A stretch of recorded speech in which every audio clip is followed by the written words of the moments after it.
One sea can make a forest of trees. Yeah, one man, one boat, he can sail of the seas. One man who could fly before he got to his feet. And racism ended because a man had a dream. I look into the mirror, tell me what do I see. But I don't know because I'm everything I wanted to be. I got eyes, nose, limbs, and a mouth I can speak. But most importantly, I'm alive, I mean wow.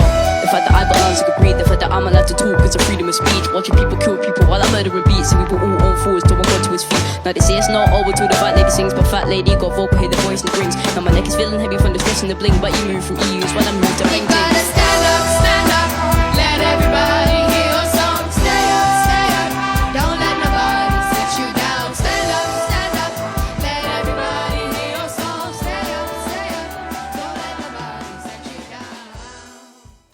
Welcome everyone. Firstly, I just want to say how much I love that music. Great music. Welcome everyone to the fifth in our series of cultural conversations. For those who don't know me, I'm William Russell, the 692nd Lord Mayor of the City of London. And this series is designed to promote the arts and our culture while exploring their power within society. This is of great importance to me and forms a major part of my mayoral theme, Global UK, the New Future, which includes promoting a rich and vibrant culture and the creative economy that supports it. One of our greatest strengths is our culture, but it's a sector which has been greatly affected by the pandemic, often in ways which will have a disproportionate impact on young people. Here's what we know, and which I imagine today's expert panel can speak to. We know that there are even fewer opportunities for young people, both in terms of arts engagement and education, and employment in the sector, which means that the arts right now are less accessible and less affordable, and educational artistic attainment is compromised. This doesn't even take into account the recent activity from the Black Lives Matter movement, which has, among many things, underlined the lack of diverse representation in our cultural sector. So today's topic, young people and the arts, making space and opening doors, could not be more pressing. And I'm delighted that we have some excellent leaders in the cultural sector who are creating space for young people in several ways. It is a cause which I and the City of London have championed too.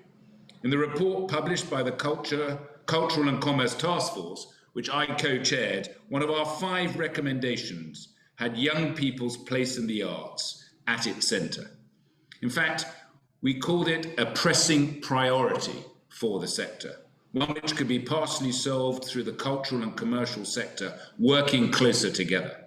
Only last week, we announced 5 new projects where both sectors would be working together to support each other, including Creative Skills London, which will bring together young people from diverse backgrounds in a series of workshops over the summer holidays, all focused on giving them information about career options and pathways into the creative sector. If you'd like to find out more about our new initiatives, I suggest Googling Fueling Creative Renewal. So today we need to ask ourselves, how do we help young people, especially those from underrepresented backgrounds, to access the arts, not just as an audience, but as creatives and students too? And let me issue a challenge to all the City of London employers listening today. Think how you, yes, you, could offer support to arts organisations.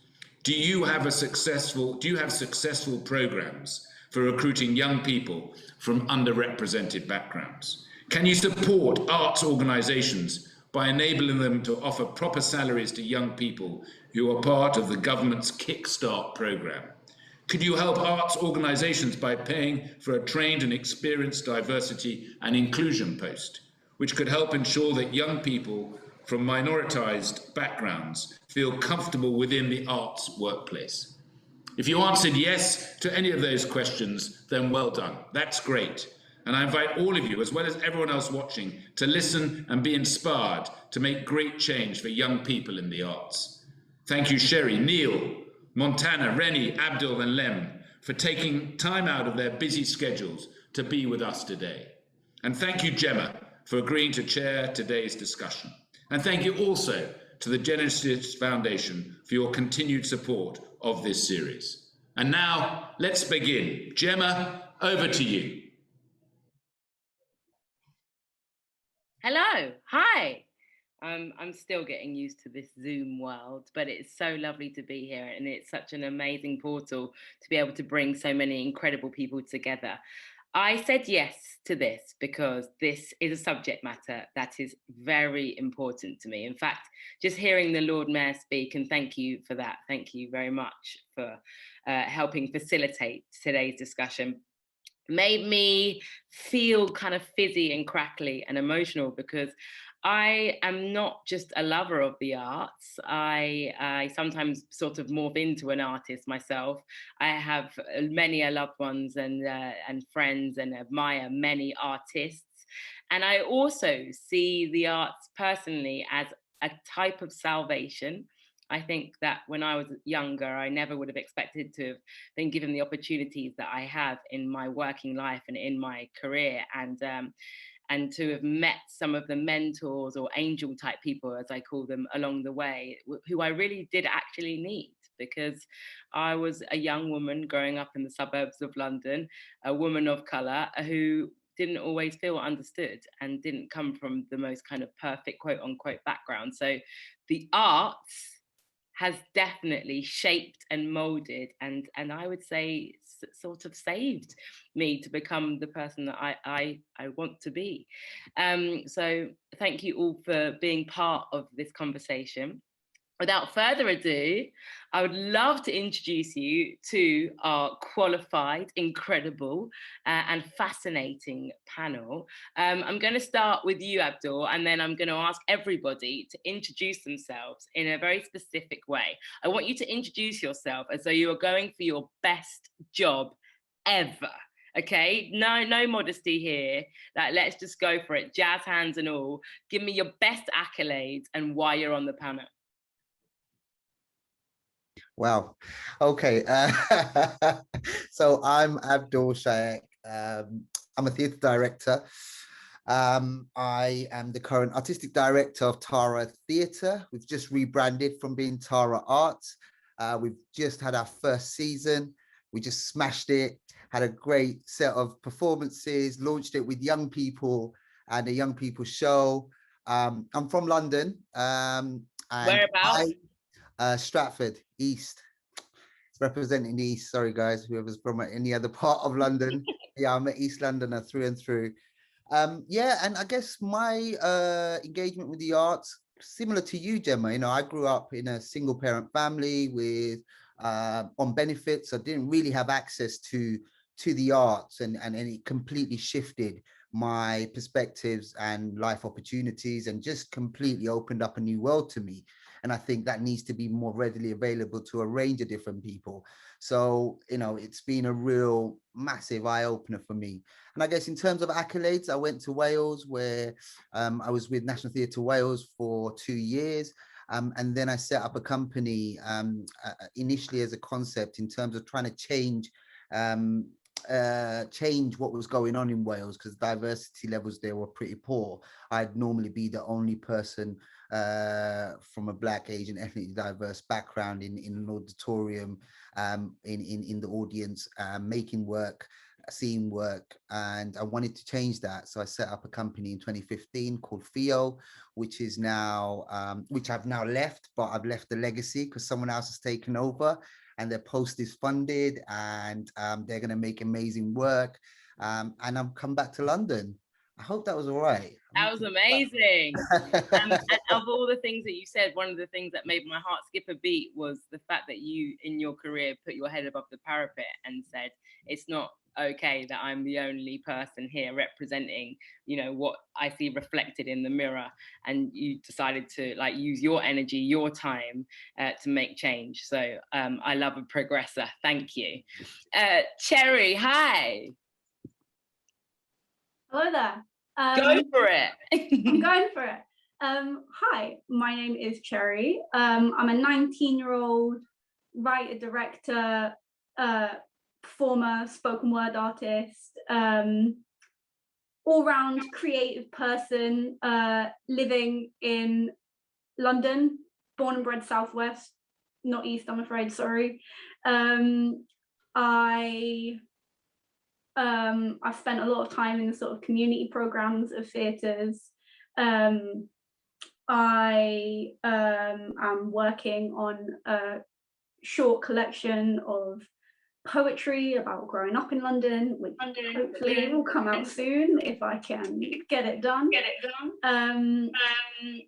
I work in a school at the moment, which is my old school, which is an odd experience, going from a student to a teacher.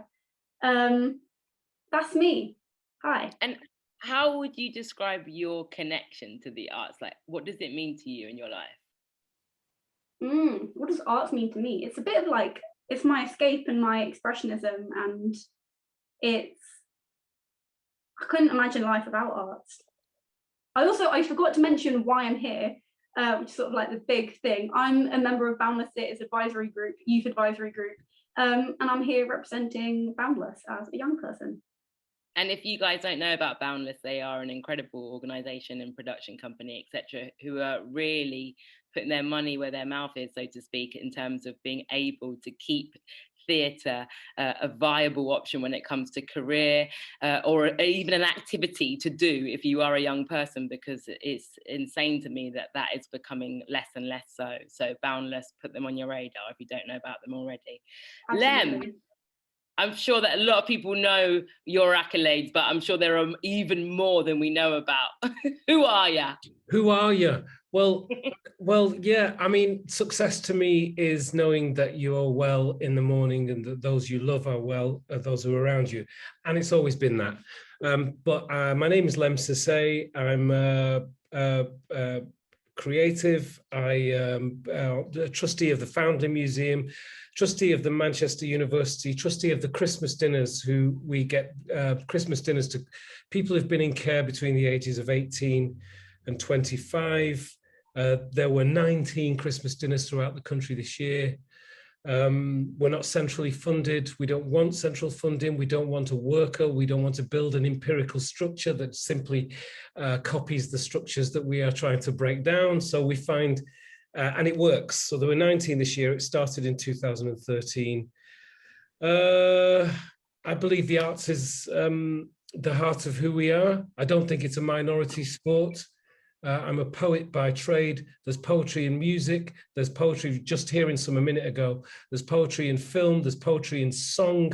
There is poetry in all areas of our lives. And when anybody says to me, oh, well, you're starting on the lowest rung of the ladder when it comes down to connecting to community and society, I believe it's the absolute opposite. I believe that art is central to who we are, and it is around us, and that there is a lobby against us which tells us that it is a minority sport, that you are starting from a minority angle, and it's the absolute opposite. If a lawyer is a lawyer, when they get home and they want to relax, they want to watch a film, they want to read a book, they want to look at great art, they want to have the right colours in their house, they want to have the right figurines on top of their mantelpiece. In other words, art is at the heart of who we are. That's where I begin from, working for young people. I'm no longer young myself, and it's all good. Thank God I'm not. I think it's an incredibly dynamic time, and that we should simply serve young people. An exhibition which I've just finished in Manchester at the Manchester International Festival, called Poet/Artist, with Hans Ulrich Obrist, who is a curator from the Serpentine Gallery. We've been meeting over the last year to put this thing together. The reason I'm saying this to you is that it's cross-generational. The youngest artist is in his early 20s and the oldest is 94. And there is no reason why an exhibition shouldn't include everybody. And yeah, that was a central action to the 5-star exhibition. Can I ask you? Yeah. What is the source of your energy in terms of consistently not only making work and bringing it to the masses that can genuinely heal? In terms of your poetry is profoundly effective, but very much so in a way that it is platforming, it is caring for, it is opening up a compassionate space for those that are represented. What makes you want to do that? It's a great question, Gemma. And I think what's behind Cherry Eckel's head, you know, is it. Like for me, like it all starts with love. That is not a light statement. Actually, the actions of love actually need a lot of work. But actually, that's actually the key to all art and all anger as well. Anger is an expression in search of love. All protest is about love. So for me, you know, that was central to mine and Hans Ulrich's actually exhibition. That was another key point. So love and the fact that I'm not in a minority sport. You know, everybody wants to be inspired, you know, and everybody wants to inspire. And artists deal with that, you know. So that will give you energy forever. That will stop your cynicism. That will stop you, you know, bitching about other people. That will stop you driving yourself into a wall of constant irritation. It's love, inspire and be inspired. And I don't think that there's anyone here, regardless of skepticism or let's just say the challenges and the barriers that we all face all of the time, particularly in the modern world, that can't agree and connect with the fact that we all deserve and we all need love. Yeah. Okay, I'm going to just let the audience know, everybody who's part of this, because there's a load of you, that there is a poll. We're wanting you to get involved. So right now, if you check out your chat feature, we are asking you the very simple question of who introduced you to art? Who took you to your first concert, your first exhibition? Who do you have to thank and shout out? There's a poll with options to choose from, but do let us know, because we want you to be involved and engage in this conversation in every way, because to be fair, what we're discussing requires a lot of togetherness. and that brings me on to Montana. Hi, Montana. Hi, how are you? Oh, good. I'm loving this so far. Give us your spiel. I want to hear the fanciest one. You muted yourself. Sorry, what did you say? I said, do give us your spiel. Who are you and why are you here? So I'm Montana Hall. I feel quite overwhelmed. What do I say? I'm the founder and creative director of Run the Check, which is a digital platform that advertises and showcases creative opportunities all the way from internships to full-time work. And I've worked with and advertised for arts organizations up and down the countries. I've noticed quite a lot of some of the people I've spoken to in the chat, so hello. And I am a recent graduate. I graduated maybe 3 or 4 weeks ago, studying interaction design. Yeah, I don't know what else to say. Pretty good, babe. And also congratulations on the recent graduation, something that I am yet to do in my life, and I'm definitely older than you, so well done. Thank you. So yeah, I also I advocate for a change, specifically within recruitment and job advertising, looking at the language we're using, looking at accessibility, interactivity, interface design, and essentially that's a lot of words, but just trying to simplify how we access jobs and to make it easier for everyone. Yeah. In a world where neurodiversity becomes ever present, I think it is really important for the change makers of the now and the future, yourself included, to be looking at how we interact and grasp art, and you know, that's part of the access. I feel like we need to somehow provide curation in the things that are available to us, because otherwise it's overwhelming. So thank you for doing what you do. Neil, hello. How you doing, mate? All right. I'm all right. How are you? Not bad, not bad. The sun is shining in Margate. And in and Scotland. So there we go. Oh, there you go. There you go. I'm glad you're liking it. Miracles can happen. Tell us a bit about what you do, because I'm a big fan of Arts Emergency. Thank you. Yeah, so I'm Neil Griffiths. I have been a social organiser since I was 19. Began organising for garment workers around the world with a campaign called No Sweat. Somehow was one of the top 50 most influential fundraisers in the country for 3 years running in my late 20s, and decided at that point, because I found that studying arts at university changed my life, and from a working class family was the first person to go pretty much on the whole estate, let alone my family, and it was a really life-changing thing. I set up Arts Emergency, which is a very efficient charity that helps young people get a foothold in arts and culture. We're a network of nearly 10,000 volunteers and supporters nationwide. We support 1,000 young people this year. It will be nearly 1,500 young people next year. And we provide mentors, and not just mentors, but connections, opportunities, all of which are very personalized. So it really is that young person exploring in a way that people with more privilege perhaps are able to easily. We just create conditions that give people that kind of flex and safety net to flourish, really, and then give them practical steps forward. Yeah, that's it, really. And thank you for having me. Thank you for being here. I'd also like very quickly to just get an idea as to how much of a difference Arts Emergency might make to a single young person's life. If you do not feel like the arts are for you, or you may not even feel necessarily worthy in day-to-day kind of living, as we are really kind of trying to explore the kind of general mental effects of what's going on with the marginalization of certain elements of culture. How can getting a mentor through Arts Emergency as a young person who is not around anyone who's into art change, and how does somebody respond when they start to be introduced to it? How powerful is it? Well, we are very lucky that we have a lot of interest from young people. So our demand always outweighs our ability to support people on the project. And we just want people that are interested in arts and culture. You don't have to be an A-star student.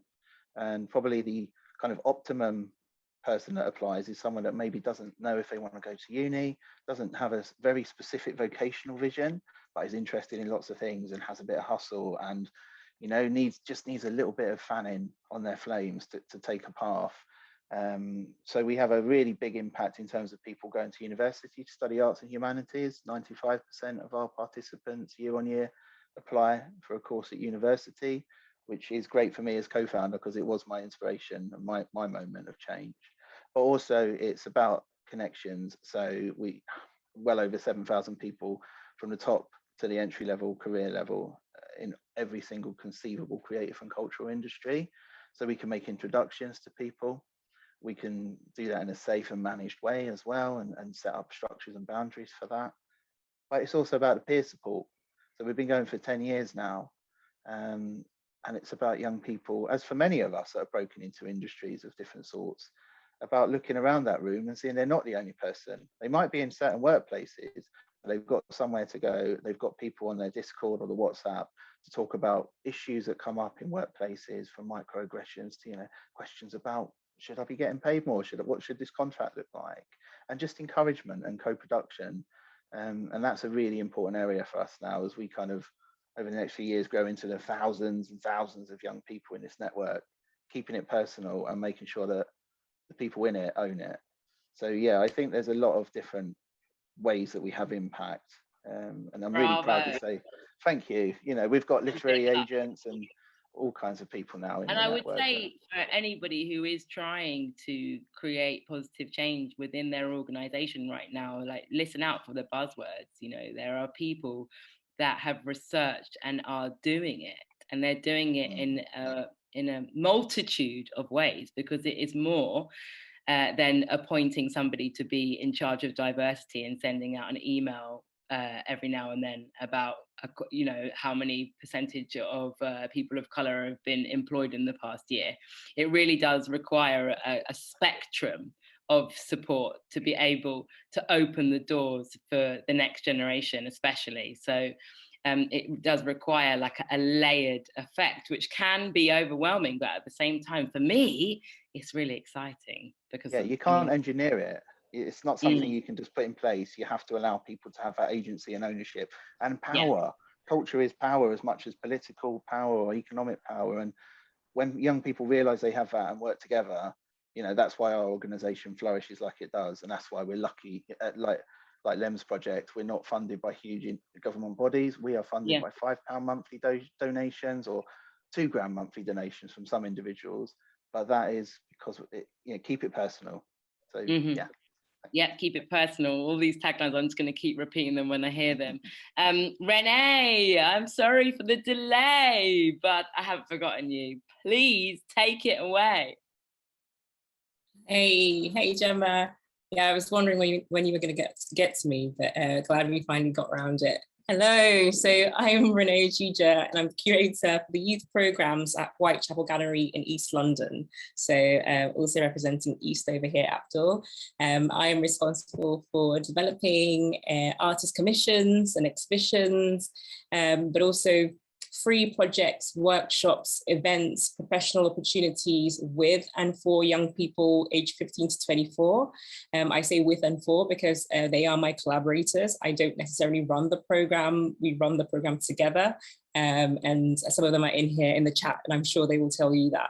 So I also run a youth collective at Whitechapel Gallery, and yeah, of course, some of the members and alumni are also in the chat. They curate their own exhibitions, events, performances, film events as well. Most recently, inspired by lockdown, and the fact that we were all on Zoom, we launched a virtual studio visits program where young people will invite artists and host them and invite the general public to sit in and listen to them speaking to the artists. And so we've had artists, musicians as well, and it's been a real amazing experience for them to have the opportunity to develop professionally, but also to know what it goes into researching and developing projects. How do you select an artist? How do you go about inviting them? What do you talk to them about when you meet them, and getting to see their studios? So it's been quite eye-opening. Yeah, so that's kind of what I do. I would love to know, being a collaborator with people younger than yourself, but for like a big establishment, what you feel like you have learned from some of the younger people. Gosh, they have so much drive and energy. I think there's not enough funding to keep them to keep their ideas going, because they're incredibly amazing. I think what I've learned is just to step back and also trust their ideas. I think where we come alongside each other very naturally and beautifully is sometimes I bring the experience of having done this for a while, and they bring that fresh perspective and help us to disrupt ways of doing things, which doesn't always go down well, but we need to do it, because if we're not doing it, who are the people going to do it? So they are the people bringing the fresh ideas and fresh perspectives into the organization. And I love that as well. I love that idea that we are we're a constellation, aren't we? All of us here, particularly in this rickety ship that is modern times. And when it comes to opening those doors, it's about a sense of humility and knowing that there is a freshness from all age groups. As Lemn said, this is a multi-generational thing. We can learn from everybody. So yeah, thank you for your work, and that's amazing. I'm going to start with you, but I'm going to ask the panel, the first artistic experience that you had, what was that kind of lightning bolt moment when you thought, I'm into this stuff? Yeah, it was quite an interesting one for me. So I spent my childhood growing up in Ghana in the 90s, and we didn't have art galleries. I didn't actually even know they existed. I didn't know what they were. If there were some that existed, I didn't know where to find them. And so my art experience is quite different in the sense that the artists that I knew would sit on the roadside and paint and draw and sculpt. So on my school every morning, I would see a row of artists just making work. So in a way, the street became our community studio, it became the gallery, it became the space for informal learning about art. And I think that was a moment where I thought, you know, wow, they come here every morning, sit in the sun, and they want to engage in art and have chats with people. I think it just had a profound impact on me, not necessarily about kind of art, but also what the arts was possible for. So the sense that, you know, art was a kind of more social experience, the idea of like standing in front of a work at a gallery was quite different. I think for me, the fact that, you know, involved people, art involved people, it really just shaped the way that I think about it. And also the immediacy that I had to creative professionals, the fact that I could just go up and speak to an artist. You know, they weren't this kind of haloed kind of group of people that you'd only, you know, encounter in an organization or when you go to a talk or something. The fact that we're just so close to me really just made a difference to the way that I approach art and the work that I do.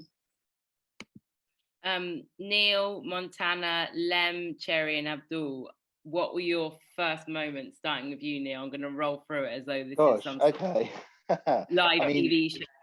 Practically, it was going to pantomime in Dartford. That was the first time I went to a theatre, and that was mind-blowing, just because, you know, it's a theatre and it's enormous, it's beautiful, and I've had the privilege of running big gigs since then in my career, and I love them. But I suppose literally it would have been when I'd started to play music before I went to university and got into the Beatles about a generation too late, and started to read about all those philosophies and artists that were happening in the 1960s. And that was my first engagement with it. And it felt like nourishing myself. It was like I was picking bits of identity or ideas and building myself up into someone else, you know, not someone else, but something, you know, like that I didn't quite imagine was possible, I suppose I would say. Montana. I would say my first experience I remember was Carston Holler's test site. So the slides at the Tate Modern. My mum took me and my sister down, and that was my first experience of art or being in a gallery that I can remember. And then what kind of continued that was being a participant of the Royal Academy, their youth program for young people aged 16 to 18, I believe, and then going on to do the design museums, young creatives. So the kind of youth programs across the galleries in London really helped engage me and kind of continue my interest in art from childhood. Do you have any advice for anyone that's watching this that isn't in London? Because it can really feel quite different when you're not in the capital city. Mm-hmm. I would say it's quite a difficult question for me because I'm born and raised and very London-centric. But I think that one thing I've seen, especially online, is that the kind of local communities outside of London are a million times more close-knit than there is in the community in the capital. So I would say find your local, maybe your local art gallery, your local community centre, who's creating work where you're from, if there are any artist studios, yeah, and just reach out, because you'd be surprised, people are a lot friendlier than they seem. Lem. Oh, you're on mute. You're on mute. You're still captivating though. Thank you. There we go. Thank you very much. I wanted to say, you know, pantomime, the first time I went to pantomime in the children's homes, or I wanted to say the first time I saw Red Ladder Theatre with a Cully Tiari when I was at the youth club in Atherton. But I will say this, I didn't meet a Black person until I was 9 years of age. I didn't know a Black person until I was 16 years of age. I grew up in Lancashire, in the villages. So maybe it was the Electric Light Orchestra's album cover. Maybe it was television. Maybe it was singing in the Baptist church. Maybe it was the television. Maybe it was ABBA. What I mean is like our idea about how we engage with art is really interesting. we do go to galleries and we are shown art, and that is where art is at its most expressive and most, there's a word for it, most, anyway. But the fact is we engage with it in many different ways. I read Enid Blyton's famous 5. For all their flaws right now, those are what I read. Those are what I lost myself in, you know? Yeah. I love that idea that it is all around us, because I believe it too. And having spoken quite honestly about how much I think, like, for me personally, art is part of breathing. I think throughout 2020, for example, for lockdown 1, I was completely alone for 3 months, apart from a distant run every now and then with a friend. And everything became artistic. Everything, my baths, listening to entire albums.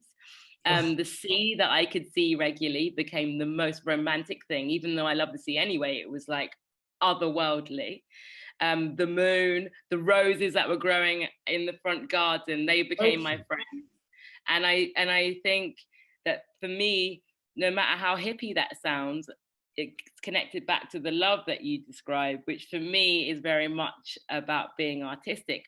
So once again, in terms of like being an activist, which I very much am, if you work for an artistic organization, remember that you don't always even need like the huge handout to be able to facilitate and support those that need and love art, because it is all around us. And it can sometimes be the most creative when the most simple. It can be a discussion. That can be artistic. It can be getting together and listening to music. It hasn't always got to be the most newfangled, technological, moneyed experience. It can be really, really quite simple and about nature and the world around us. So just always think of ways that you can engage and support and open it up. We're talking about opening up, and I think this is really about access, Gemma. Yes. This is about access. So if a child enjoys television, a young person enjoys television, how do we find ways of them being able to work in television as a creative? Yes. Neil does that. Sophie Willan, who's got a television series happening soon called Alma's Not Normal. She won a BAFTA for it, for the pilot. She just finished filming. She insisted to have 5 care leavers in the production, like working behind the camera. I mean, you know, it's not rocket science, you know, those things that if we see art is everywhere, then how do we access young people to everywhere? Would you say that there needs to be more people stepping aside in positions of power and making sure that, like, I'm sorry, I'll stop because I have an answer, but somebody else can answer that, because otherwise I'll just talk.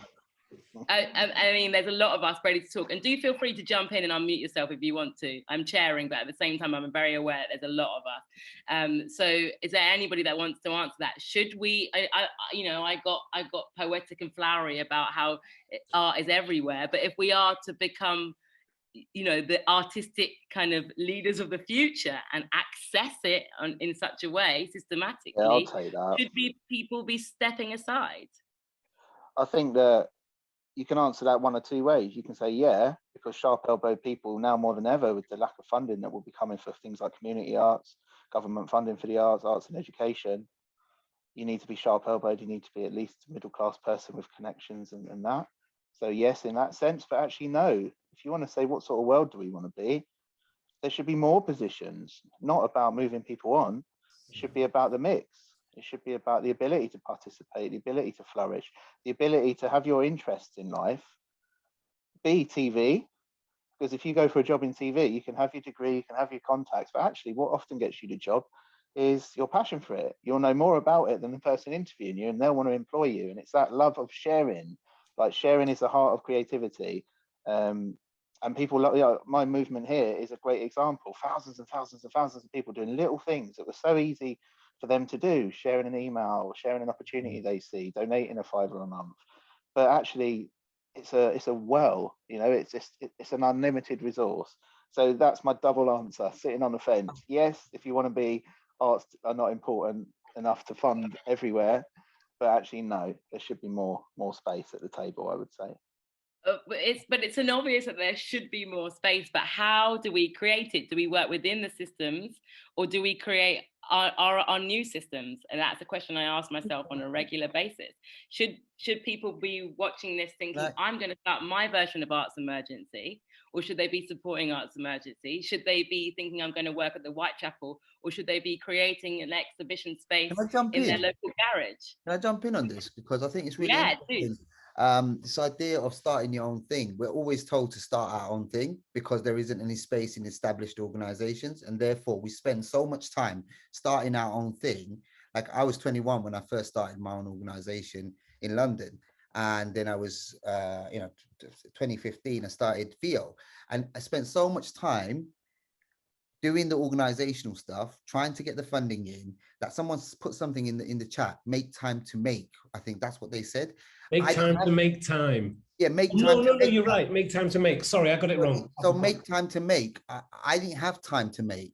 I had to really work hard to create the time to make. Whereas there are organizations and there are individuals who are sat in positions of power who have time to make. And I do think that we need to shift things around. And I think personally, I'm an advocate for term times for big jobs. And I'm in an organization as artistic director of the oldest non-white theatre company in the UK. We do get some funding. We don't get enough. We don't get enough as much as some of the other organizations that I look around and similar size to us, but we get funding. But I can't hog that seat for the next 10, 15, 20 years. One, I don't want to, and two, I don't think I should. I should be getting the next generation ready to be able to hand that opportunity over.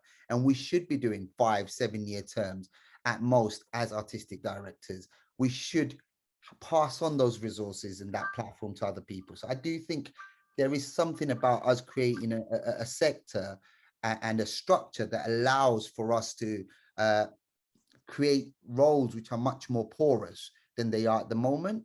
Because once you're in those roles, people tend to just stay there. And I've seen that I saw that in Wales to the point where people are in jobs for 20 years and you don't see any movement. But equally, I appreciate if you're in a job, where do you go next is the other question. So we need to find a way to move people around or give people an opportunity. So I'm going to be in this job, say next 5-7 years, then I should be able to go and freelance and let someone else come in and do that job.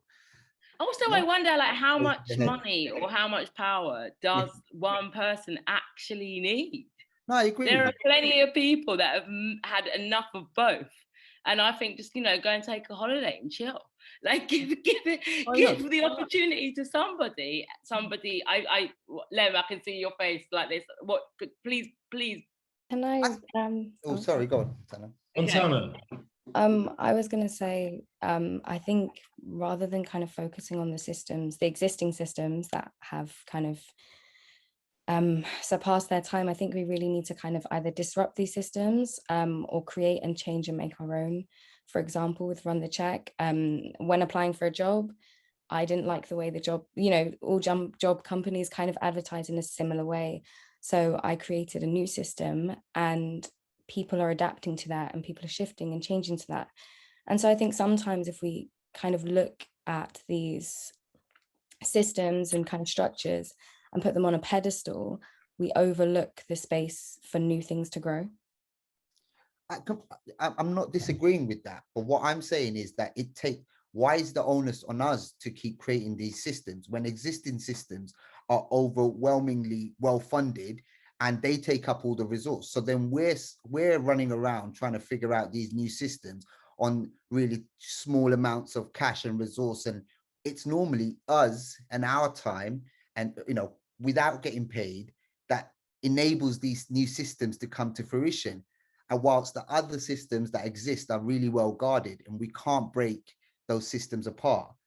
I feel like we're seeing though the kind of slow decline of some of these outdated systems and the funding kind of the reparations as to newer organizations, to smaller organizations, to Black owned businesses, to you know, I do think but it's bit by bit, and I think I'm really impatient though. This is the thing. I'm done. I'm done waiting. I was about to say I patience is the want virtue, revolution but now. yeah, I don't, yeah. because I think, you know, a lot of the older participants in this conversation were, you know, when I first got involved in theatre at 18, as I got my first professional gig, and I looked around and I saw a similar state of affairs as I'm seeing now, and that's, you know, nearly 20 odd years ago. So I'm just a bit like, right, where's the revolution? How do you change this world? How do you blow these systems apart? Can I ask Cherry? Can I ask Cherry? Yeah, of course. Cherry, what does the future look like to you? I don't usually like to bring up age, but how old are you? Just so we I'm get. 19. Okay, so what would be your dream future when you're dreaming as a 19-year-old about your future career and the spaces where you want to fill your brain with inspiration, where you want to support, where you want to put your time, money, and energy, or even be a part of in terms of like a leader of? What does it look like? Is it something new, or is it somewhere that you've already experienced and loved? I feel like it's a little bit of the mix. It's like new stuff mixed with stuff that I've already seen. So like I would just love to see young people getting a seat at the table, you know, like a lot of the times you have these young people programs or these community programs that are creating opportunities for young people, but they're not actually consulting any young people. They're just going, it's a bunch of people who have maybe sat in that job, like you said, Abdul, for 20 years, and they're going, oh, you know what young people really love? They love TikTok. We should advertise this on TikTok. But they haven't actually spoken to a young person and said, what would get you in the space? You know? So it's not just about creating spaces. There are spaces for young people, not a lot. There are spaces. But how are young people meant to know about these spaces? You know? How is someone meant to know what the National Theatre is if they've never been introduced to theatre? How is, if I don't know about these organisations, how am I meant to know about these opportunities they have going for them? You know what I mean? So it's not just about creating spaces, it's about making sure young people know about these spaces, know about these opportunities, and feel welcome in them and feel safe in them. You know, like there's no point in having this here if young people aren't being like welcome with open arms and not just thought of as an afterthought. You know, a lot of time the young people kind of sector of theatres is sort of, and just arts organisations in general, it's an add-on. We're doing this because we're doing this for you. You should be so grateful that we're doing this for you. You should be grateful that we're even offering this opportunity and you're getting a seat at this table. No, I'm giving you funding actually by being here. By you having a young person in your organisation, you're getting funding. So you should be grateful for me being here, offering my advice. You know, it's frustrating. It gets frustrating. And also just the tokenism as well of like a youth strand that can appear, like you say, because it is an opportunity to try and feel like you're like access funding or engage a younger audience for the sake of it. Go on, please, Neil. I was going to say, when I started Arts Emergency, coming from an activist background, then having moved into mainstream development fundraising for, you know, DAC type organisations, millions of pounds and all that, I did see the very first thing I saw was that it's a really good income stream for some big organisations to tick that box, access that funding point. It's the reason Arts Emergency is funded by individuals primarily, is because we wanted to avoid that model, because it's a bit like a big publisher who I won't name, but has been in my inbox lately talking about outsourcing their editorial process, making it a diversity drive. So rather than change the structure of how they approve who gets commissioned and published, they kind of outsource it to a program, come to an organization like mine. And that's a big problem because you keep people on the outside when you do that. And you're absolutely right, Cherry. I think it was the very first thing I saw when I was devising this project a decade ago, was this model. And it, with respect to colleagues in the sector, hasn't changed that much. Can I just add to that? Cherry, that was really like, thank you for being as honest as you were, because yeah, someone please give her a job as soon as possible. Honestly, Renee. please, I would very much like to not have a full-time job. I want to I'd go like to a be freelance. commission meeting with you. I want you to I want to pitch to you. I'm seeing a lot of Renee. important people in chat, so give me a job, please. Yes, Renee, what was it that you wanted to say? I was going to say that the thing with funding is so true. A lot of organizations actually, not just young people, just learning programs in general. Learning programs are funding arts organizations, let's be honest. And sometimes you don't even see all of that funding. But coming back to the idea of, youth programs, I think there's something that's a bit missing because we're talking about young people and the arts. And I think, having been programming for young people and with young people for a number of years, what I've realized is that there is frustration with the participants or the members that I engage with, because we engage them from the age of 15, at least on my program, and then they get to 21, and then all of a sudden, it's like a steep kind of decline. We've engaged them, oh, there's all these programs for you to take part in. Then you get to 21 and you actually want to become a part of this organization, a part of this world that you've been sold.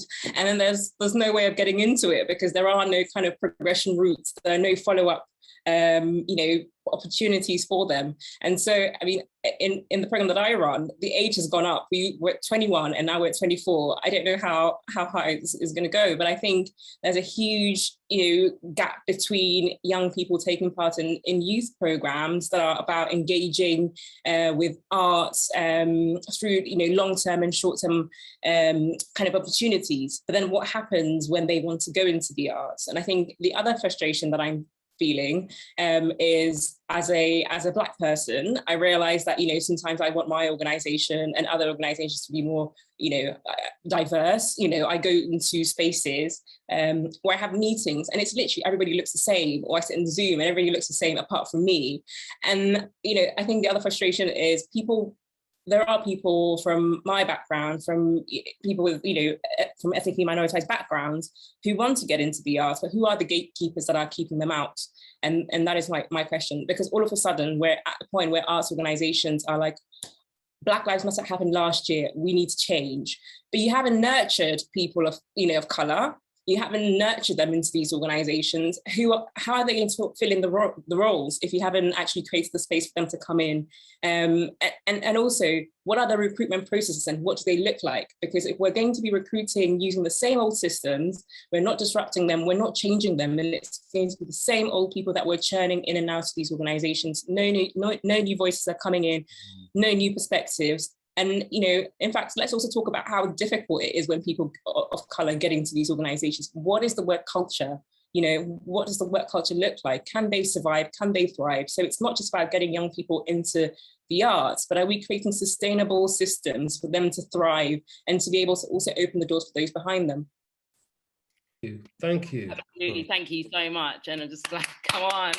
It's really important that we are bold and that we are able to speak from such a position of not only kind of expertise, but kind of a personal passion too, because I couldn't agree with you more. A lot has happened before Black Lives Matter, the resurgence that happened last year. So how do we really structurally dismantle that from a place of serious humility and sort of an anti-racist work, which is being able to look at systemically the issues and support the cause that many people are saying that they would like to be a part of in terms of a braver, newer world. Lem, I've seen you nodding along. Have you got anything that you would like to say as somebody who is more like perhaps, seen the arts world evolve perhaps over the years? Is it getting better? Diversity is an attitude as well, and I think that's what frightens a lot of boards, that it is an open and it's an attitude. But I think the revolution is now, and it's actually happening. It's in Cherry and it's in Love in the background there.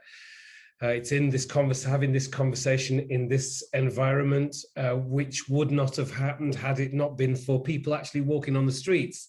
The revolution is happening right now, people are going to look at this time from when the internet came in 2000 in England, and it's around then that everybody had it, to now. That age group is like 21 that has grown up solely with the idea that they can get information very quickly, that the canon is being challenged, and that people are starting to find out what tricks have been used to keep them out, how the institutions that were built in the 70s and 80s they were built through great creativity, but they've frozen and they've become, they've got arthritis, institutional arthritis. And there is a set of new voices, and it's quite exciting to be alive at the moment amongst this. And organizations need to lean into it to allow it to happen, because it's going to happen. In fact, it is happening. Otherwise, Arts Emergency wouldn't be here. They would be funded directly from the Arts Council, which I love, and then they would be told that they can't do it the way they want to do it, etc., etc. Exactly, and that is the point, right? It's not about, often people are like, what's the one answer? What's the one thing we have to change? Oh, suddenly it's structural, or we have to be intersectional. And these words come in and it's bamboozling. We're on a big oil tanker, deliberate choice because of the climate crisis. And actually it is all about just us doing things from where we are. You know, we're all putting our hands out into the water, and the ship is, I think it is turning. But like Abdul said, when you've been doing this work for a decade or more, it is tiring and you do get hungry for immediate change. But I am encouraged that there are so many new, even Arts Emergency, which to me still feels like a young organization, has created space, and I'm seeing so many things popping up, so many spontaneous organizing and protests within that space that I've been kind of working in. And to be positive about it, there are a million things changing, and you're right, it will be in reflection that we start to plot that, see the arc of change. I think positivity is a huge tool here. It's hard to grasp sometimes when you feel like you have been squashed, let's say, or hurt in the process, to find it. But at the same time, if you can find your way to be excited about any element of this, it's a really good tool. I would like to ask Montana, as someone who is younger on this panel as well, someone who is at the beginnings of their journey. Do you feel excited about the future of the arts? Yes and no. I think that the future of the arts is in our hands, is in my hands, is in my friends' hands, is in their friends' hands, and is despite the kind of power and finance being controlled by these organizations. There's value in our insights as young people. There's value in who we are, what we do, and what we're interested in. And I think as long as there's kind of young people are empowered, and empowered not only externally, but empowered by themselves and what drives them, as I am, I think that that we're kind of like a kind of force to be reckoned with, because I don't know, I'm seeing a kind of a distance from this need to feel accepted from organizations, or a need or approval from specific governing bodies and things like that. If I have the power in myself, and if I believe in what I'm doing, why does anything else matter? And I think that when people understand that, and they realize the driving force within themselves, all these organizations and important things, or things that have been labeled as important, aren't really relevant anymore. Thank you so much. This is so exciting. Okay, so we have the results of the poll, and we're about to, yes, okay, so most people's parents or carers got them to engage in the arts first time. So any parents watching this, or anyone who has a parent or carer in their vicinity who hasn't taken them to see some live music or to your local gallery, you need to have words, because it seems as though you are the gateways to experiencing the beauty of the arts. And there are so many different ways to engage. Go on, we've got hands up. Abdul, go on. No, I guess I'm hearing this group, and I'm absolutely, like, I hear this and I'm completely on board. I agree there's a revolution happening. I agree that young people there's this a level of confidence amongst young people now, which means that some of these institutions will become obsolete if they don't start to shift and change. I completely hear that. But equally, there's a level, I feel, and this is much more a societal thing, there should be a level of entitlement that we should all feel in order to be able to go out and get this thing, because we pay for it, right? We fund these things. We are part of the funding structure, but yeah, it's the people. Because, you know, when I entered the arts, I didn't know how to speak art language or theatre language. I'd go to theatre shows and run away because I didn't want to talk about it, because I didn't feel like I had the vocabulary to talk about what I saw. But there's a group of people, a class of people who have access to that language, who have access to those systems, which then enable them to get access to these resources. And I think the resources there, and therefore we should be getting our hands on it. And that's why I guess I'm very much a believer that we should be absolutely going and storming the Arts Council and saying, give us the money, because we need it, and we know what to do with it, and we know the work we're doing is great. And other funders as well, to be able to do the work, because otherwise what Neil was saying happens quite regularly, where large organizations get the money, farm it out to other groups, other small organizations who do all of the great work but never get the recognition. And so I think there's a part of that which I feel like we need to do more of.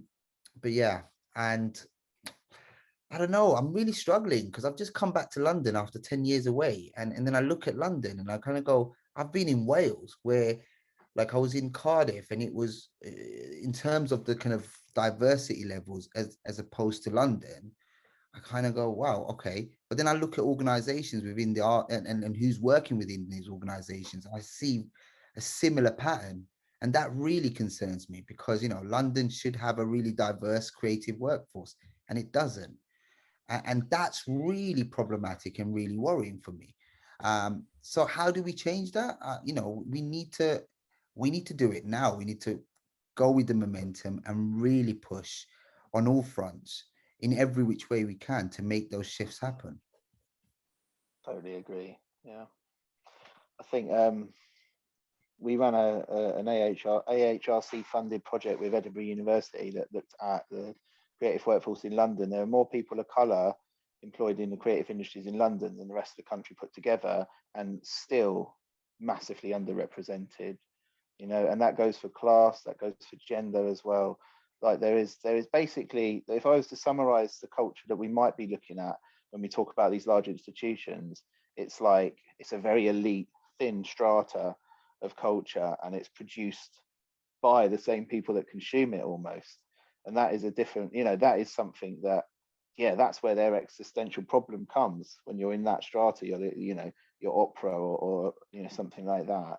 But actually, to go full circle and say that culture is everywhere and the arts is everywhere, and in terms of funding, it is. Well, Arts Council, I would love to see Arts Council fund artists, and I would love to see, you know, if not universal basic income, something like a guarantee that if you're an MPO, you're going to be paying a living wage on fixed terms, you know, to your front of house as well as your production staff as well as your stars. And these are practical changes that could be made with a reconfiguration of where the money goes. I think. Can I? Sorry. No, I agree. I think the Arts Council funding, looking at the structures that already exist and kind of working with that is amazing, but time is of the essence. You know, an Arts Council application or a funding application, grants applications, all these things, they take so much time, but in that time you could have helped people in your community or people locally. And so I agree, there is definitely a pot of gold that's being hoarded, but do we kind of strive and do all this work towards that and take 10 years, 20 years, 30 years to transform these structures that are very rigid? Or do we start doing something? I'm going to have to start taking questions from Well, can I just... our audience. Go on. I just want to say I agree with Montana about that, and with Neil and with Abdul. I just want to say that there's a lot of people here who will have got funding from the Arts Council for their arts centre, for their job, for their next project, and that actually I've witnessed, I think we all witnessed actually, or many of us will have witnessed, the Arts Council do some incredible work around the country, which has led to many of us being where we are. You included, Abdul, in particular. You know, so that development does happen and becomes less. I just want to say that I'm fully in agreement with everybody, but I know that there are a lot of people who come into this who will be. Is that okay to say? Yeah, and sorry, I didn't mean to single out Arts Council. I'm also thinking about other funders as well. I'm not just any funding where there is a form that is well paid. Yeah, it's like the Kids Company, right? Kids Company gave money to people who needed it, and obviously they've been exonerated now. So I just want to make that very clear. But Camilla just went out there and just did it, and had a board of trustees, etc., and did a wonderful job. People were frightened by the agency she gave to the people that she was serving. You see? So diversity is an attitude. It's not just an obligation. And that is what people are frightened of. Institutions are not easy at that, especially when they're dealing with government money. But we teach them how to be by what Montana said and did. You think they're not listening and watching? You know, so we just have to keep on keeping on.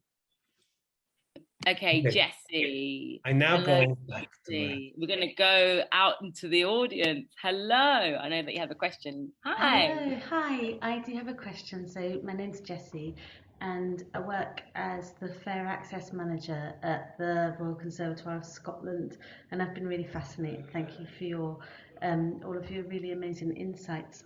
And I've got a question that came from one of the topics that you were talking about earlier, which is about having the confidence to show your enthusiasm and then to be able to talk about the arts.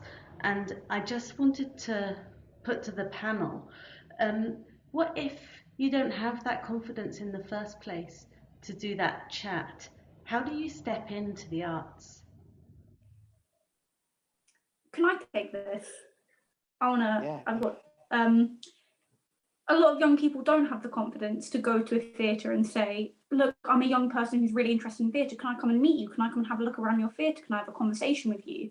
You know, I didn't have that confidence however many years ago. I now do have that confidence because theatre companies have given me a space and they've welcomed me.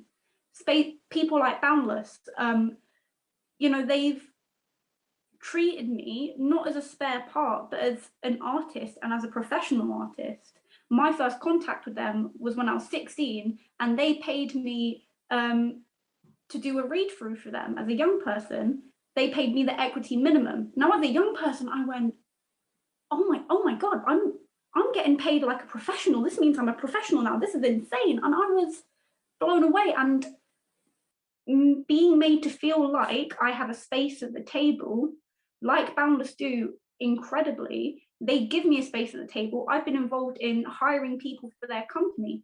I've been involved in like major decisions to their programming. If I want to speak to the artistic director and say, listen, I've got this idea, what do you think about it? He'll say, yeah, let's talk about that.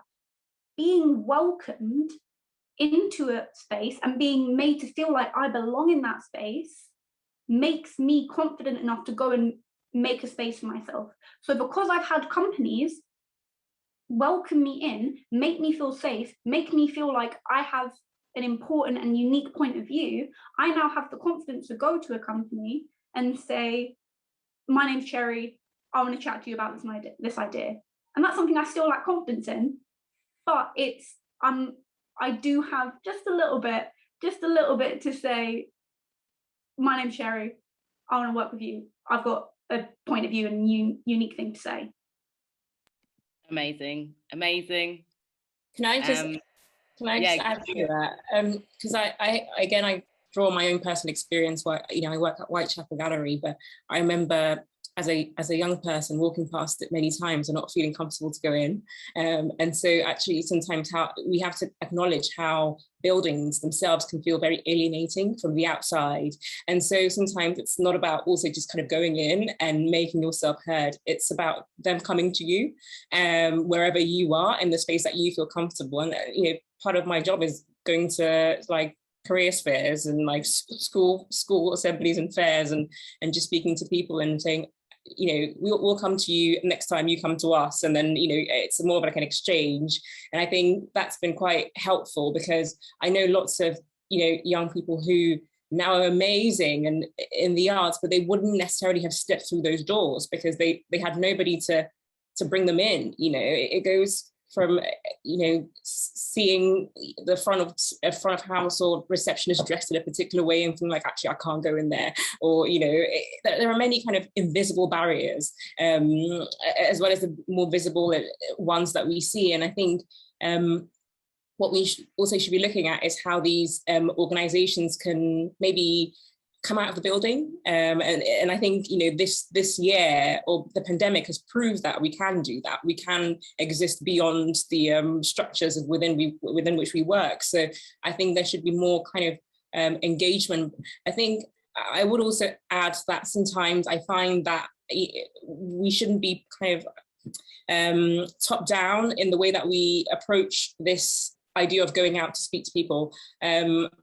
I think communities have, very strong, vibrant cultures, and it's not about bringing them to come and see what we're doing. It's kind of how can we work in collaboration with people, and how can we engage them with things that with what they're interested in, and see how we can bring that into our spaces, because our spaces truly need to be, dismantled, disrupted, and whatever you want to call it, they need to be changed.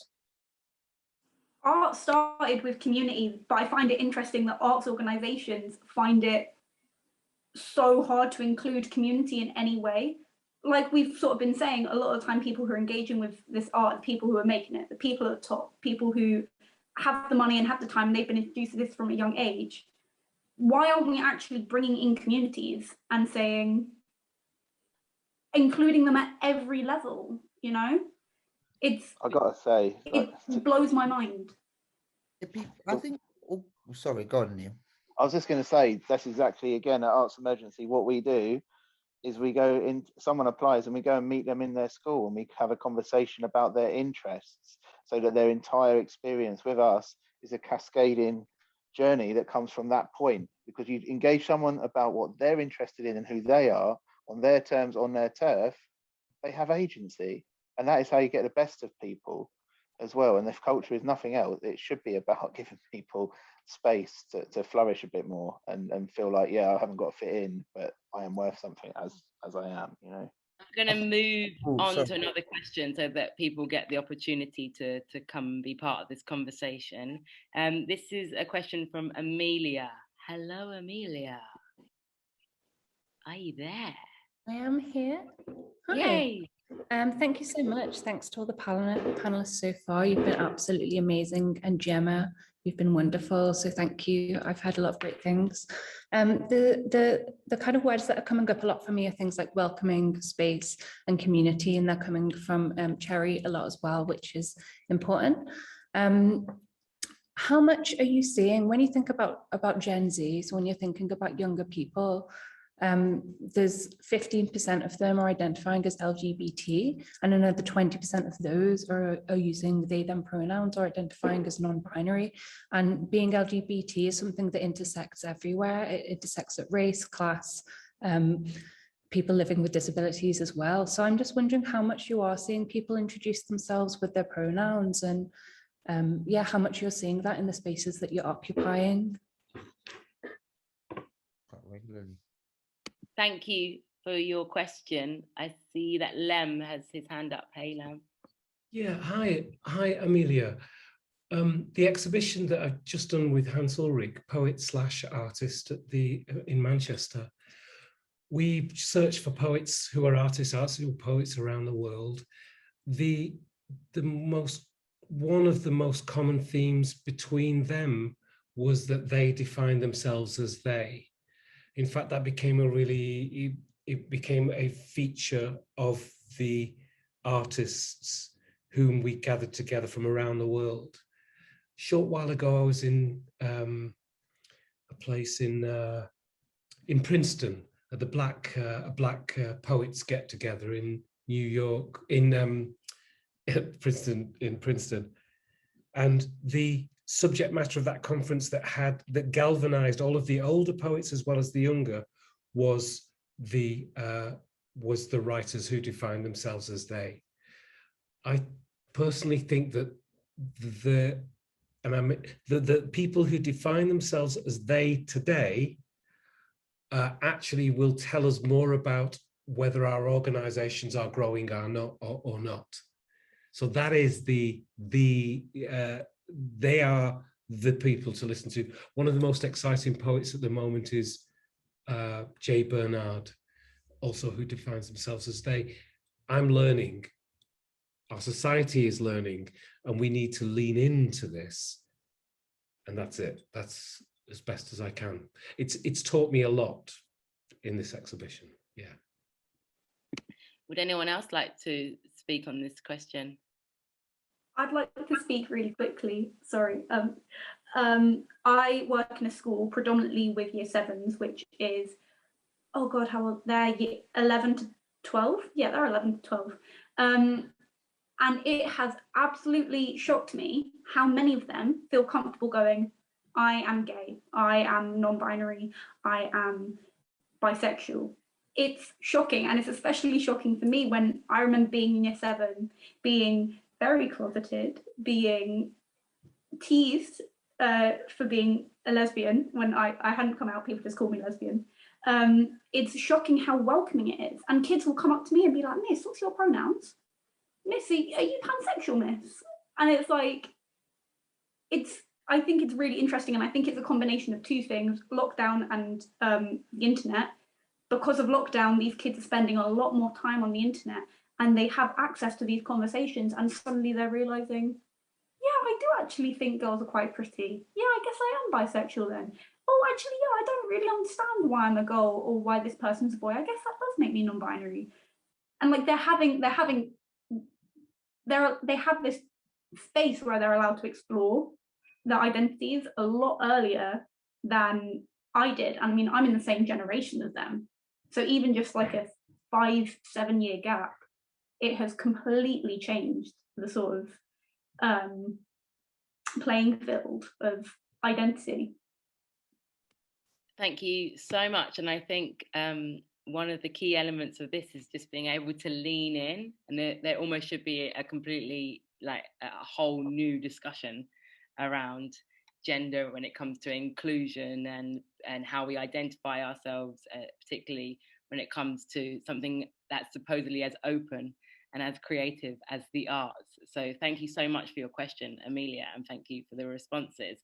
I'm ready to lean in to the conversation, because one of the things that I think is so actually amazing about being British, there's many things I could say that I'm not so excited about, but one of the things that I think is good is how much of a multicultural society we are. And when I say that, I think I mean it in its entirety. I mean that when it comes to the diversity of colour, of cultures, of different places that people are from, different types of art, different landscapes that there are available to us.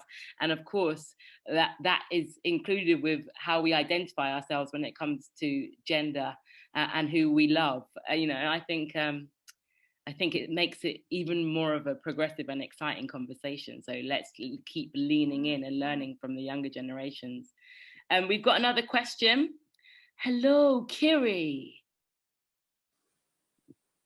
Hi. Hello.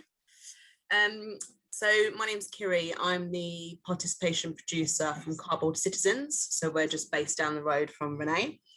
And one of my questions is collaboration is the key, obviously.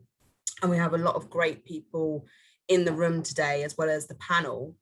And one of the things I thought would be good for it to think about is the panel making a pledge to collaborate with each other on one key change that could happen, or something that you'd want to think about as a change, as a collective that could start this process going, and make a pledge to that.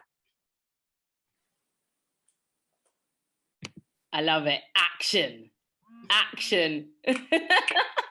Who's up for the action right now? Let's activate some change. Yeah, one change. Okay, that So really, young... go on then. No, shut up. Oh, I was literally going to say it's a really difficult question. That was about it. The one thing that would change, I mean, that we could do ourselves, obviously, like my entire life, social life, home life is consumed by running Arts Emergency. And I think the one thing, touching on the last question as well, is how much the young people that join our program want to see role models. They want mentors that are role models, that look like them, that have lived experience, that correlates with their lived experience. And that is a challenge that we face as an organisation because of the demographics in the arts being so skewed to one group. And I think maybe an interesting change just on a practical level would just be more visibility for people that are LGBTQIA and people of colour and working class people as well, because, you know, there's just such a lack of visibility of role models. I think like my very first answer to Jem's question was like, oh, I got into the Beatles a generation late and that started me on this road to discovering things. But that's it's because it was working class artists and I could relate to it. And yeah, I think, I don't know what everyone else thinks, but just as a practical thing, it could be like, be more visible and be more entitled in these spaces ourselves, you know, because we're privileged to be asked here. But I'm sure most of us go into rarefied rooms where we have to bite our tongues and, you know, play the game. So maybe there's a pledge along those lines. So is there like a collective data place where this can sit, where organisations can dip in and out of that? So again, it is more of a collaborative input. So it's not just one organisation holding that, it's shared amongst organisations that can feed into that data. Yeah, that's a great mentors, idea. Role models. Yeah, and there are organisations out there. There's the Black PR Network and Black photographers who are well worth following on Twitter as well. There's working class artists groups. There's a lot of groups, and I think there is a lack of centralisation, I suppose, for where to go. There's been a need for centralisation throughout my entire career. There was a centralisation in the 90s in terms of like there was a much more of attention to youth culture in general. So I felt like there was a place for me to go and dream or to kind of, and looking back, a load of it was useless because like becoming a ladette is not really what I wanted to become. But in terms of a centralisation, you know, like now that we have such a broad spectrum of information, it would be amazing, I think, if anybody has the expertise and perhaps, like, as we say, the funding to be able to put together just like, you know, the new idea of like art, let's say Childline, but for the arts, you know, something with a bit of a bang that is neutral, where people can come and pick out these resources, you know, even the one-liners, the words that resonate with us, the different people's thoughts. It's really important that it's somehow compartmentalized and digestible. So this is a conversation should definitely be like available to rewatch again, and something that we can easily share with our people and beyond. And actually, in terms of just pledge, I just think it's really important to keep looking at who is in power. That's something that I have to ask myself all of the time. In terms of visibility, I'm knackered. Like, I try to be as visible as possible, but at the same time, I don't want to share like everything online or like rolled out in a way that's like traumatic. So like, I'm constantly looking at the structures of what's around me when I'm asked to do things, and asked to make sure that there is a diverse team, etc. So and not afraid to ask people in top positions, like, where is my faith reflected? And this is not good enough that it's just been me, you know, in some scenarios.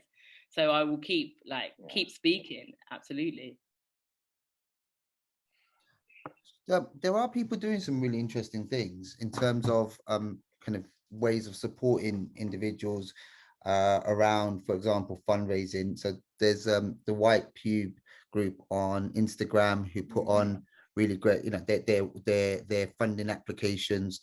Us at Tara, we did some fundraising surgeries recently. There are ways, like practical ways that we're trying to shift things. And you know, in terms of a pledge in this space, I'm not sure, but what I can certainly pledge is with Tara, we're trying to become a horizontal organization as opposed to a vertical organization. So really thinking about what that means and how we engage with our audience and our participants and our artists and our staff to create a more holistic, rounded organization that's working with people in mind, and how those people make good art. So yeah, I guess there are practical ways we can offer that all day long. Like we can offer workshops for people who your organizations might come across, or you as individuals might come across, in terms of the next round of fundraising surgeries that we're hoping to run. So we can definitely offer that. Okay, so I'm going to have to round up as my official role as chair. Thank you very much, Kiri, and thank you to everyone else that had questions. I'm sorry that I can't get you all up. I would love to be able to. We could be here for hours, couldn't we? Go on, hand up. But I just ask if people can just take a photograph, a screenshot of all of us right now, and then just share it online on Twitter, on Facebook, what have you, with the hashtag, whatever the hashtag is. Sorry, Gemma, I just remembered. I love that. That's a great idea. Okay. Yeah. So we can let smile. everyone know that we're here. We're here to create the revolution. I'm down for that. Okay, so I'm going to say thank you to all of our panelists, Neil, Renee, Cherry, Montana, Lem, and Abdul. Thank you for all your work and all your wealth of knowledge, your sharing of platforms, your passion. Good luck with everything as well, because I know that some of you at the beginnings of your journey, but remember to just keep an open mind and really to look after yourselves as well. I mean, I've definitely had to draw for the Audre Lorde concept of the fact that really activism starts within you and being able to keep yourself, you know, as loved and as strong within yourself as possible. And then some amazing stuff can be created. So yes, thank you so much. And I'm going to be handing over now to the people that made this happen, starting with the founder of the Genesis Foundation, John Sadinsky. Hello. Gemma, thank you, and bravo. You've chaired with your energy and your enthusiasm a very articulate, passionate, and I would say really insightful session. And I think the biggest lesson learned coming from this session, from my point of view, Lord Mayor, is that we probably should have done this a year ago, and we probably should have had all the panelists on some of our previous discussions listen to this discussion, because I think they would have gleaned a lot of practical insights about the current state of the arts across the UK. I was taken by many, if not all of the comments. You know, this is a very, very crucial moment in the arts and cultural movement in the UK. And you guys are right. This is the cutting edge of the planet. The arts have been rife in this country for 600, 700, 800 years. So remember, you are the catalyst for change. We've had this extraordinary period, post-COVID, and absorbing the sort of lessons and the sort of importance of Black Lives Matter, the advent of technology, and the fact that the arts institutes in London have some very poor governance at the moment. I've been very critical of governance, just because I don't think they're led at all with any type of sense of broader stakeholder accountability. So I think all of the themes that a number of you raised, Renee, Montana, Cherry, on the issues of what I call systematic change required, is very, very timely and topical. I also felt deeply moved by this notion, and we didn't talk about it enough, of how important place is, and a sense of place is with the arts. A lot of the work in one of my previous roles is with Create in East London. I was very conscious of the fact that people in East London have no interest in going to the West End. And this is all about place and being respectful of where people are living, creating, and this whole sense of the role of culture in the community. So I don't really want to leave this today as something, as an event. It has to be the beginning of something that is going to provide an ongoing network, an ongoing think tank for change, an immediate change. And I sort of, as I listened to this, I went back to the Bible and I thought of that wonderful line in the Bible that is so relevant. The stone the builders reject becomes the cornerstone. And remember, all of you feel there's a great sense of frustration and rejection in this discussion. But remember, the stone the builders reject ultimately does become the cornerstone. And, you know, Gemma, I'm going to end with your comment about the multicultural nature of this country. It is multicultural. I've lived here now for 40 years for principally that reason. I feel as though this is a microcosm of the planet.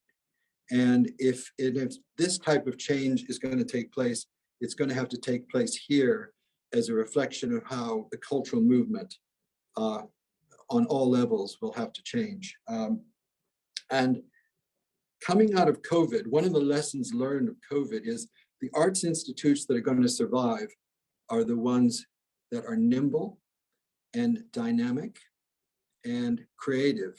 And I'm very frustrated by the number of what I call institutions created in the 18th, 19th, and 20th centuries that are bricks and mortar based and are not, you know, what I call culture capital based. They're not, they have no sense of cultural DNA, but they're based on a building or bricks and mortar or an institution that's 100 years out of date.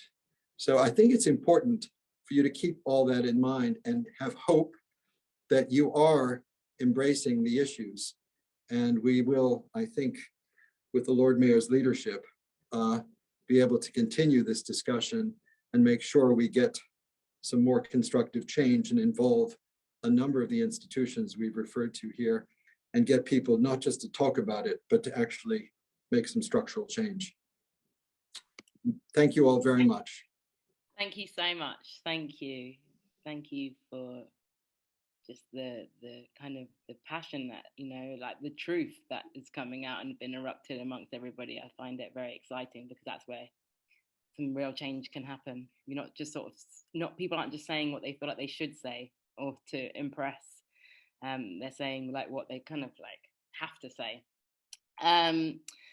I am going to say goodbye to everyone now, but I have just seen that we have got a hashtag that I've been sent from production, which is called #MakeTimeToMake. Are we cool with that? Make time to make. That's what we're going to use when we are screen grabbing and sharing it with the world. Also, everybody do your best to share all like the panelist handles. Like, make sure you're not shy when you disappear from here. We all want to follow you all, and yeah, just like let everyone know like who you are. I'm going to hand over to the big man himself, the Lord Mayor. Brilliantly chaired, and the panel. What can I say? You're absolute stars, and I've learned so much. I love the lean-in phrase. I love Lemn and revolution, and you've got my support, Len. I'll help you in any revolution.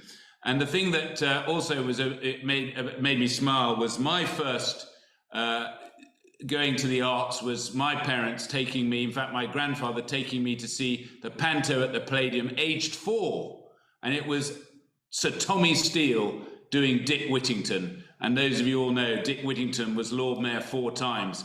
So there's something quite special about that. But look, you've been all totally inspiring. And if there's anything we can do to collaborate, coming back to Kiri's question, I would love to be part of it, whether it's the Culture and Commerce Task Force. So let's not leave it here.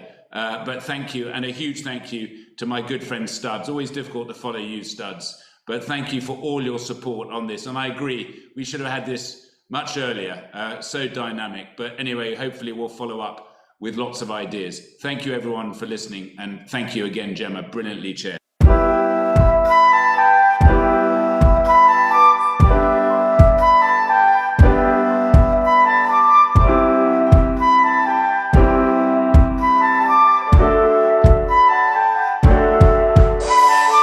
One sea can make a forest of trees, yeah. One man, one boat, he can sail of the seas. One man who could fly before he got to his feet, and racism ended because a man had a dream. I look into the mirror, tell me what do I see, but I don't know because I'm everything I wanted to be. I got eyes, nose, limbs, and a mouth I can speak, but most importantly, I'm alive. I mean, wow.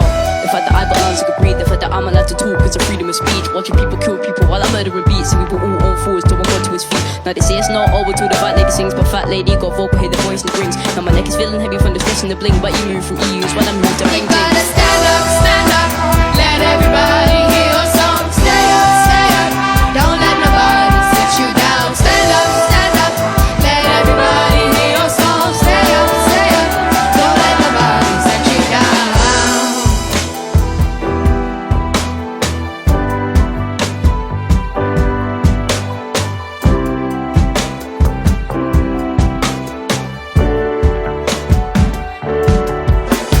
They pointed out my errors, that my face it breaks the mirrors.